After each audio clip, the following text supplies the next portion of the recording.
Hello everybody, welcome back to Expedition Homestead. I hope you all are having a fantastic day. In today's video, I've got to do an unboxing of a couple of different grow lights, so I'll be doing that.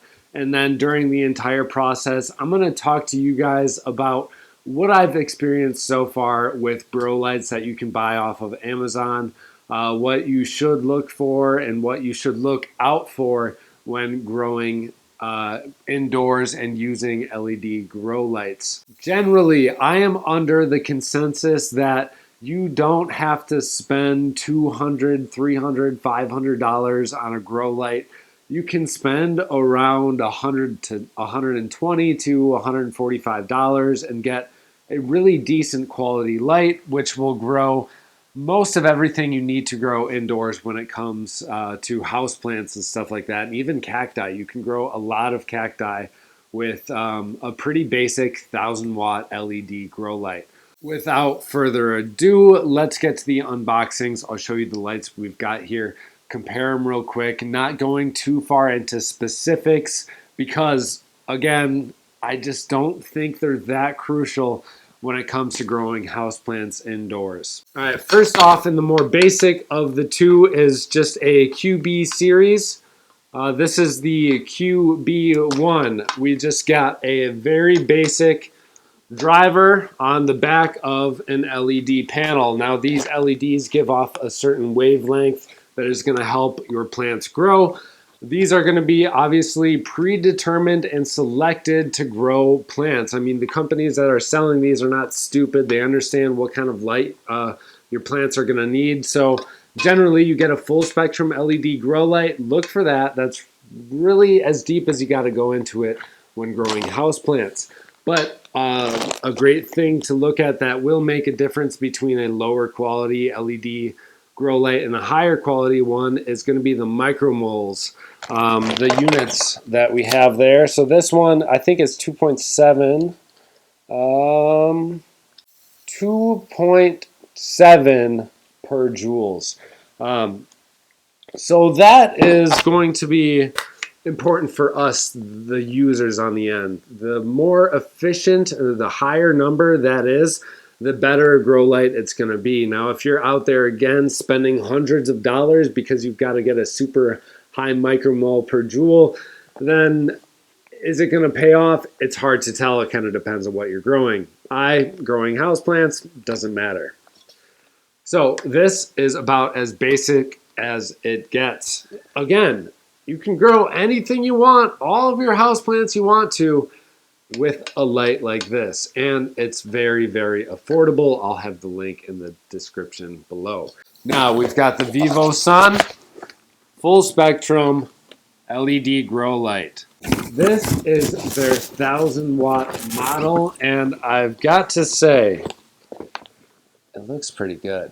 It might be one of the better looking grow lights that I've ever owned.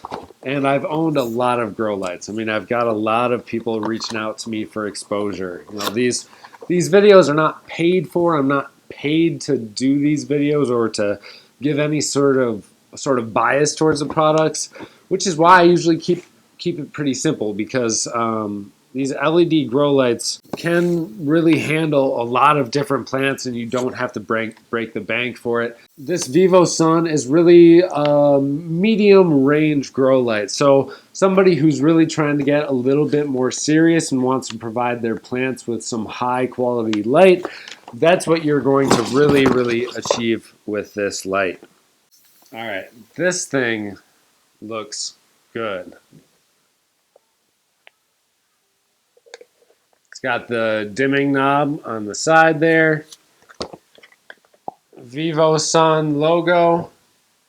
A nice enclosure for the driver. You can tell this is a board that was put together with a little bit more engineering than this one here with new power.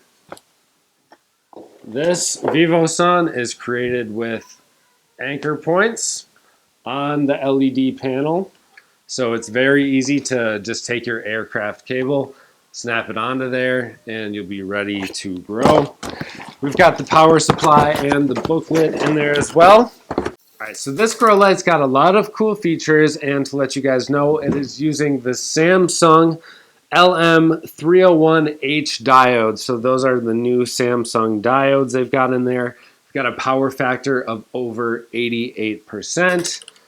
And overall, the reason why I would prefer a light like this at this point in my indoor gardening life is because of the quality.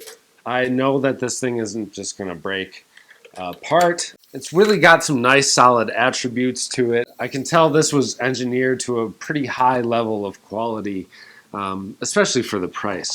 Very, very happy with this one by Vivosun.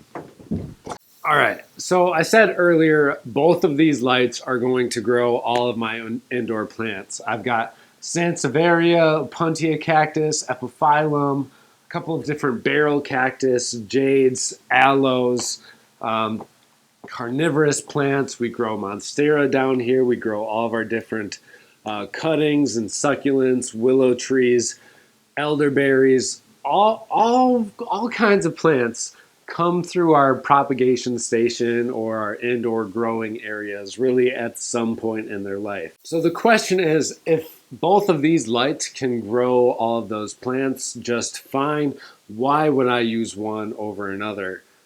The bottom line is that the overall experience with the Vivosun or with a higher quality light is going to be more enjoyable. It's going to make your setup look nice and clean. You've got that cool logo on it, especially if it's a company that has some superiority in the field. You've got that name in your videos, and that's something that you kind of want to have stand out if you're serious about gardening.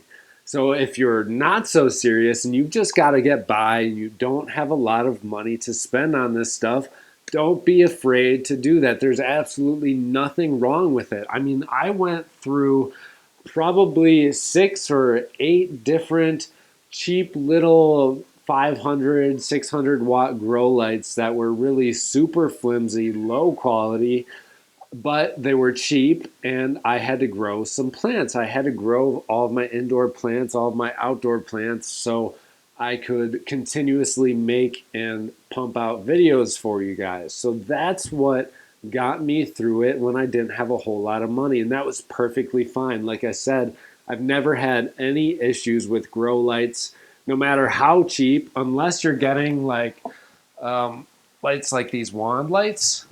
Don't get these if you're trying to grow plants.